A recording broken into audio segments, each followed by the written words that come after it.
Radio J, le cinéma parlant. Lynn Toubiana, bonjour. Bonjour Lise. Alors ce matin, vous avez réalisé pour nous une interview passionnante de Shlomi El-Kabetz pour son film Les Cahiers Noirs. Je vous laisse nous en parler. Oui, Les Cahiers Noirs, alors ce n'est pas un film, mais deux films. Oui. Bout à bout. La première partie s'intitule Viviane et la deuxième Ronit. Alors ce film est un montage des archives familiales filmées par Shlomi El-Kabetz et des extraits des trois films co-réalisé avec sa sœur, Oui. Ronit El-Kabetz. Alors les trois films, c'est effectivement Prendre femme, Shiva et le procès de Viviane Amsalem.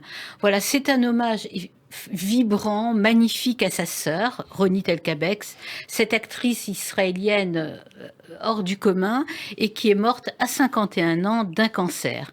Alors, j'ai rencontré effectivement Shlomi El-Kabetz, qui est venu d'ailleurs ici même, dans les studios de Radio J, et qui nous a livré un portrait de sa sœur dans sa vérité la plus intime. Ce terme de vérité intervient fréquemment dans le film, et j'ai posé justement la première question à Shlomi El-Kabetz, à savoir quelle était cette vérité intime de Ronit El-Kabetz. La vérité de Ronit, voilà, c'est la vérité du cinéma. Je pense, c'est pas, cette film, c'est pas un film biographique. C'est la vérité des choses que tu vois dans le film. Comme tu dis, c'est très intime, c'est très proche. Et c'est la vérité du quotidien, la vérité des choses banales. Waking up in the morning. Se lever le matin. Going down the stairs. Descendre les escaliers. Going into the cab, going out of the cab. Prendre un taxi. Courir après le taxi. Mais évidemment, c'est pas juste ça, parce qu'il y a une autre dimension, les dimensions du temps. Les temps qui manquent. Et ça, c'est la vérité de of all of us. C'est notre vérité à tous. Voilà. Alors, votre film, c'est un voyage justement à travers le temps. Et le montage est vraiment très important puisque c'est à partir d'archives familiales et d'extraits de films que vous avez réalisé ce film. Alors, comment vous avez réussi justement à confondre instant de vie et scène de cinéma ? Comment s'est opérée cette confusion ?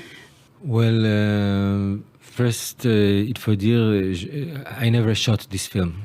Il n'a jamais tourné ce film. And I never planned to make it as well.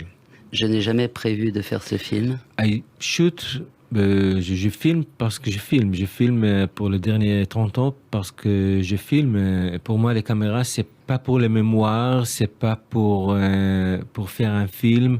Je tourne avant que je sais that I will be a director. J'ai tourné avant de savoir que je serais un réalisateur. Just because the filming is not only fascinating for me. Pas seulement parce que les films sont fascinants pour moi. Because for me, with the camera, I create time. Parce que je filme parce que pour moi, avec la caméra, je crée du temps. The idea that I can repeat time. L'idée que je peux répéter le temps. Is always and was always very, very interesting for me. M'a toujours passionné. It's true that I never go into mes archives to see the material. Je ne vais jamais dans mes archives pour voir ce que j'ai filmé. But the knowledge of having this time stored somewhere is amazing for me. Mais le fait de savoir que j'ai ces archives dans le temps, quelque part, ça me fascine.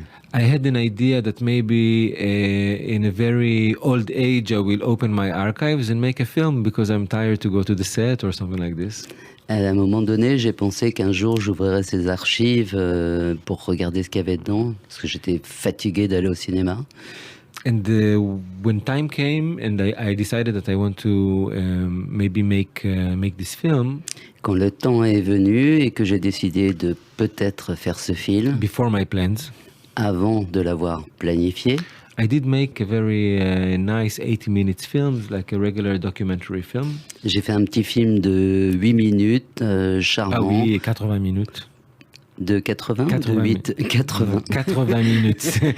Not C'est pas 8 la même minutes. durée. J'ai fait un film de 80 minutes, c'était très bien pour moi, pour tout le monde. Tout le monde aime ce film, mais moi, je dis à moi-même, non, c'est pas obligé de faire ce film parce que j'ai fait la trilogie avec ma sœur, avec Ronit. Et pourquoi j'ai fait maintenant un film documentaire sur le même sujet? Je quitte ce film dans mon tiroir, mais après 6 mois, 5 mois, j'ai été une idée. Et l'idée, c'était pourquoi, why should I treat this material as my past? Pourquoi est-ce que je devrais traiter ce matériel comme étant un matériel du passé? I will treat it as if it's the present. Je vais m'en servir comme s'il s'agissait du présent. In the materials, my sister is not dead, everybody is alive. Voilà, je prends le matériel, ma sœur n'est pas morte, tout le monde est vivant. And if this is the present, Et si c'est le présent, so I'm coming from the future. alors je viens du futur. Et peut-être, si j'arrive du futur, peut-être j'ai l'habilité de changer le présent et changer le destiny. Et changer le destin. Voilà, donc vous avez recréé ce temps, vous avez aussi redonné vie à Ronit, et vous lui avez redonné vie dans toute sa beauté, son talent, sa force, son humour aussi, parce que il y a aussi beaucoup cette dimension-là chez Ronit, le courage, la féminité évidemment. Alors donc ce film est un hommage métaphorique au cinéma, mais c'est aussi un hommage à Paris. Vraiment, la ville de Paris est peut-être aussi un personnage à part entière. Oui. C'est un lieu d'inspiration pour vous. Et vous dites ou c'est Ronit qui le dit, que rien ne vaut la lumière de Paris. Qu'est-ce que vous lui trouvez à cette lumière parisienne? Oui, Paris pour moi, je sais que tout le monde à Paris, il veut quitter Paris je ne sais pas pourquoi, mais pour nous, Paris, c'était le place pour notre rendez-vous, the place where we meet. L'endroit où nous rencontrions. Ouais, Ronit and I, we hardly saw each other in Tel Aviv. Maybe we didn't meet at all in Tel Aviv, but it's true. When we want to meet, we take the plane from different places in the world and meet in Paris. That's why everything you see in the film with me and Ronit is happening in Paris and not in other places. Ronit et moi, on se voyait quasiment pas à Tel Aviv. Il pouvait nous arriver de jamais nous voir, mais quand on avait envie de se retrouver, on prenait un avion, d'où que ce soit où on était dans le monde. Et Paris, c'était notre lieu de rendez-vous, c'est là où on se rencontrait. Et c'est pour ça, on est ensemble toujours dans le film, à Paris et pas à Tel Aviv. Pas à Tel Aviv, absolument. Et c'était it was our habit to sit somewhere in the street, not in a café, but somewhere in the street, and look at the light changing in Paris. Notre habitude, c'était de s'asseoir quelque part dans la rue, pas dans un café, mais plutôt sur un banc, tous les deux, et de regarder la lumière de Paris qui changeait. Oui, et il y a des très belles vues aussi aériennes de Paris, de l'avion. I was in a screening last night of Cahiers Noir. J'étais dans un projet de Cahiers Noir ici à Paris. Hier, c'est comme avant-première, et c'était incroyable de voir les gens regardent Paris through my eyes.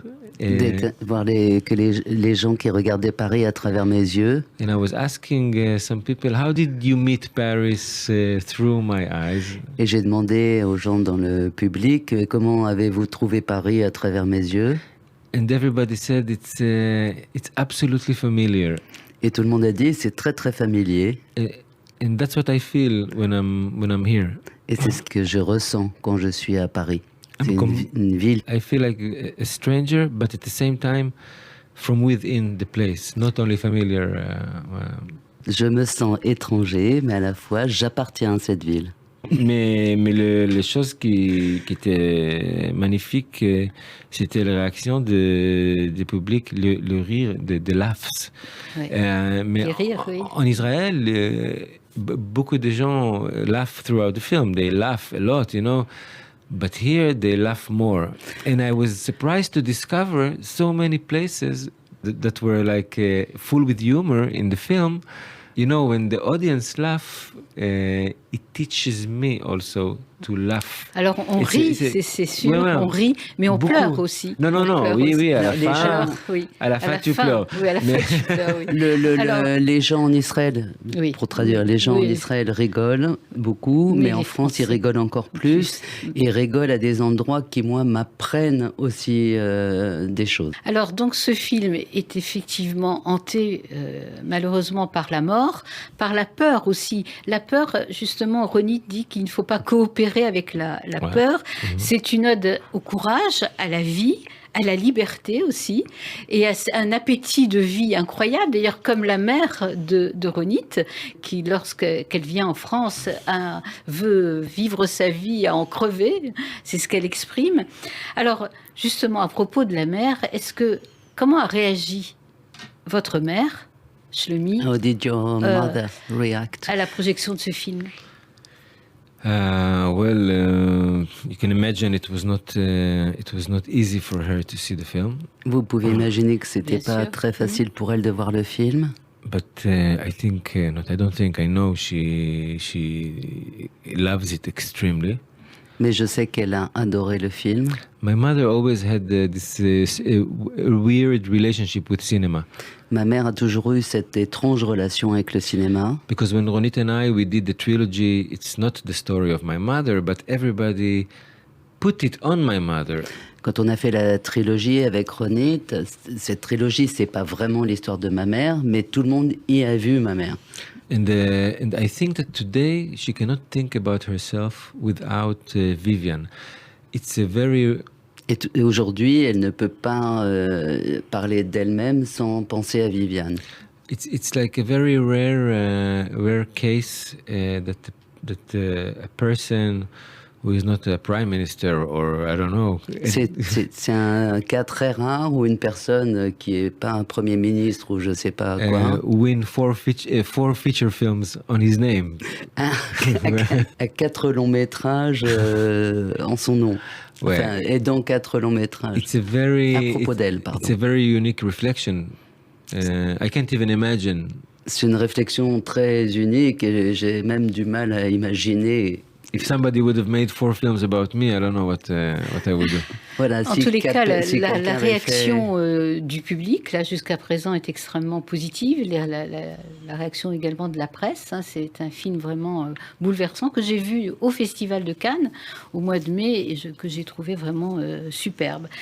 Voilà, donc merci beaucoup. Je voudrais juste terminer sur les mots de Ronit qu'elle dit à un moment donné dans le film où elle parle de la vie, du cinéma. Elle dit qu'il faut que ce soit un lieu d'illumination, de lumière, de légèreté, de joie, avec force et énergie. Et lorsqu'elle vous dit ça, elle vous dit que vous serez toujours ensemble, main dans la main. Et je crois qu'elle ne vous quittera jamais. Merci. Merci, Shlomi. Merci. Chère Lynn Toubiana, quelle interview, quelle émotion. On n'a qu'une envie, c'est de courir voir le film Les Cahiers Noirs de Shlomi El-Kabetz. Qui était la personne qui traduisait de l'anglais? Alors, la personne qui traduisait de l'anglais, c'est Dominique Levinsky. D'accord. Dominique Velinski, qui est aussi la productrice exécutive du film Cahiers Noirs, qui sort, je le rappelle, aujourd'hui même sur les écrans. On va y courir, surtout allez-y, c'est important. Et puis, on sent l'attachement qu'il avait pour sa sœur. C'était une relation vraiment fusionnelle. Ouais, et c'est très émouvant. En tous les cas, on va y courir, Les Cahiers Noirs de Shlomi El-Kabetz. Merci de l'avoir reçu. Alors, on va peut-être continuer avec du TGM au TGV de Ruggero Gabay. De quoi s'agit-il? Alors, c'est un autre documentaire, Lise, qui sort cette fois en septembre. Le titre complet, c'est du TGM au TGV, une histoire tunisienne. Alors, pour ceux qui ne connaissent pas le TGM, c'est un tramway qui va de Tunis à la Goulette, à la Marsa. Voilà, D'accord. Tunis, Goulette, La Marsa. Tous les D'accord. Tunisiens reconnaîtront Bien sûr, TGM. ces fameuses initiales. Oui. Alors, du TGM au TGV, une histoire tunisienne, c'est un film produit par Gilles Semama, écrit par la célèbre historienne sur les Juifs tunisiens Sonia Fellous et réalisé par Ruggiero Gabay. Alors, ce documentaire parle de la vie des Juifs tunisiens jusqu'à leur départ vers la France. C'est un documentaire très émouvant, basé sur des témoignages directs de Juifs tunisiens qui parlent essentiellement du drame de l'exil. Alors, on va écouter le teaser de ce film et vous allez reconnaître tout de suite la voix de Michel Boujna. Bien sûr. C'est un haut lieu, Sarcelles. C'est grand, c'est solide, donc c'est beau. Moi, quand je monte sur le toit et que je ferme les yeux, je vois Tunis. يلين يلين حبيبي يلين يلين يلين حبيبي يلين يلين يلين حبيبي يلين يلين يلين حبيبي يلين. Un juif tunisien, il est tunisien de sa naissance jusqu'à sa mort. Pour moi, la Tunisie, c'est mes parents, et mes parents, c'est la Tunisie. Donc en fait, si j'aime la Tunisie, c'est parce que d'abord et avant tout, j'aime mes parents. On est la dernière génération à avoir été potes avec les musulmans de Tunisie. On était amis. Moi, je joue au football avec les enfants. Il n'y avait pas de différence. Cette culture, on l'avait gardée, cette amitié. Ah, nous, les juifs et les musulmans, c'était le paradis. Parce qu'on a envie de rendre le passé beau. C'était pas si simple que ça. Parce que si c'était si simple que ça, on ne serait pas parti. Les gens quittent pas comme ça du jour au lendemain si tout allait bien. C'est des siècles de vexation, des siècles d'exclusion, de marginalisation. Donc ça, j'avais envie de comprendre la violence qu'avaient vécue mes grands-parents et pourquoi il y avait tellement de rancœur. Et pour ça, je crois que j'avais besoin de venir ici. Et je me suis rendu compte que ce qui m'avait le plus traumatisée dans ma vie, sans doute, c'est d'avoir été chassée de mon pays, parce que moi, à ce jour, je considère que je suis tunisienne. Et je m'en fous, je suis tunisienne. Quand je vais en Tunisie aujourd'hui, je suis à la fois très frustrée parce que c'est mon pays, mais c'est pas mon pays. Je me sens pas bien parce que je voudrais y être et j'y suis pas. Mais j'y suis quand même. Mais c'est aussi notre histoire. Tu comprends ça? C'est qu'on a vécu là-bas. C'est qu'on a été là-bas. C'est que là-bas, c'était nous. Et que nous, c'était là-bas.